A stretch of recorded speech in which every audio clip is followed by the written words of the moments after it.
more young detransitioners are speaking out against the irreversible harms of undergoing medical treatments and surgeries when they were young and confused. Among them is Kobe, who formerly identified as a trans woman. He underwent all sorts of treatments, including castration at the age of 19. He is warning others not to follow in his footsteps. He said, "I was expecting it to help my mental health, and it didn't do anything. I just wasted so much time, and all I did really was become a medical patient for life."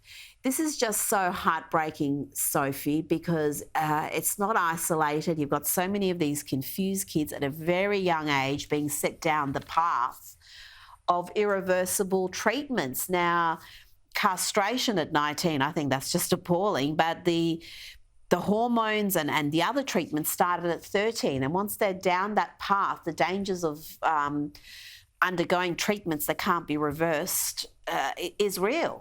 It is, Rita. It's very concerning, and it's really important that these stories are told, because we're seeing a lot of pro-media reporting encouraging this type of treatment. And you have including on the public broadcaster. Including on the ABC, but you really need to sift through the media to find out these stories that don't show it's been a positive thing. Yeah, well, absolutely. And we are seeing this real change where the UK, the Netherlands, which, you know, is a very typically left-leaning place where they were tolerant of this, but they are looking at the evidence and finding that what is being done with this affirmation model is really quite dangerous. But in Australia and the US, they're just ignoring all that evidence from Europe and continuing with this. And I think there's going to be a real reckoning. I think we're going to see massive lawsuits, a real consequences for the doctors and the medical fraternity who facilitated this, and perhaps even the activists.